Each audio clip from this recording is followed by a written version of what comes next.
Here with reaction, Outkick founder Clay Travis, along with a Republican congressman from Ohio, Jim Jordan. They never would have done it if it was Donald Trump, if it was Don Jr.'s laptop or Eric Trump's laptop, Jim Jordan, right, weeks before an election. But in unison, they sang out the mantra, Russian disinformation yet again. I guess 3.5 years of that collusion just stuck in their head, and they couldn't think of anything new.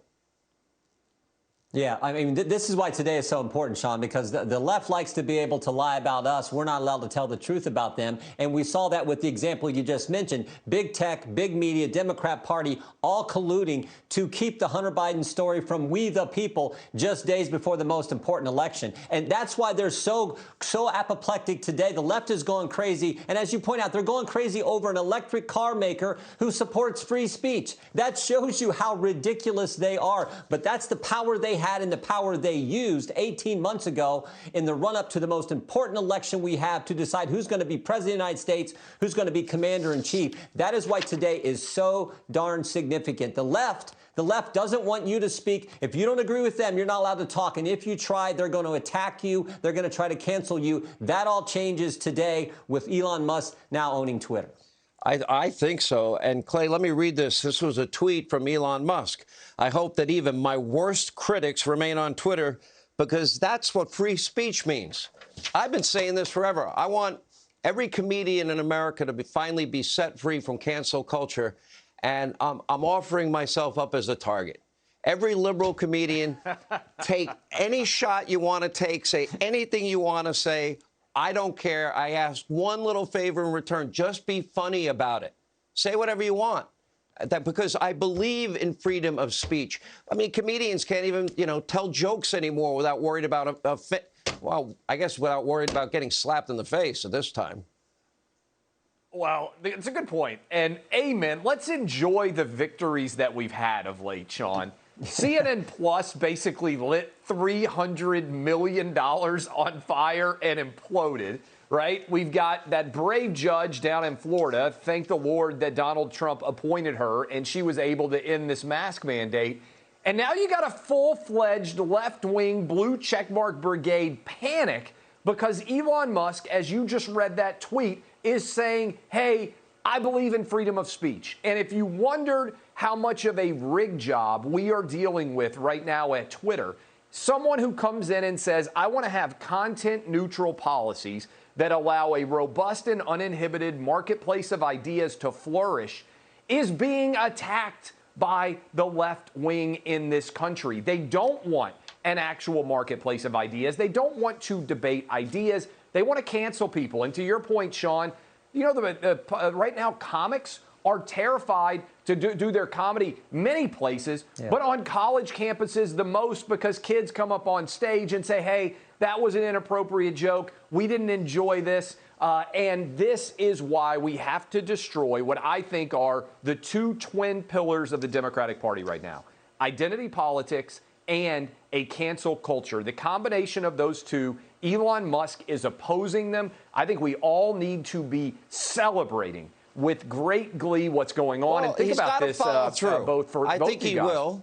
I take him at his word. I mean, that statement was pretty powerful. I hope my worst critics remain on Twitter. Keep attacking me. I thought that was the best line that he made all throughout this attempt to purchase. Now, we know, Jim Jordan, that Joe Biden lied when he said over and over again he never had a single conversation about Hunter's foreign business dealings. We got pictures with Joe, Hunter, and some of those partners. We've got all the text messages that point to Joe's direct knowledge. Now the question is, if Elon Musk ran Twitter at the time and stayed true to free speech and didn't censor the New York Post, and let's say Facebook didn't do it, and let's say Instagram didn't do it, and let's say Twitter didn't cancel Donald Trump but allow the mullahs of Iran to keep their accounts, as happened for a while, would that have impacted the election in your view? Of course it would, Sean. Again, look at how the left's gone crazy over one platform. The left controls big tech, big media. The left controls higher education. The left controls Hollywood. It controls big corporations. It controls big sports. It controls the White House, the Senate, and the House. And they're going crazy because they're going to lose one part of one of those, just Twitter. That shows you the monopoly they have, and we still almost won. Imagine what would have happened if the truth would have got out there to the American people about a story like this, where Joe Biden said in that debate, my son had no dealings with companies with connection to the Chinese Communist Party. There are 4.8 million reasons why that's wrong, because that's what Hunter Biden got paid from CEFC, the Chinese energy company. So, yeah, it would have made a huge difference. Yeah, what your take on it? I think this could have been deep and profound. All we were asking for people to take a look at it, make a decision.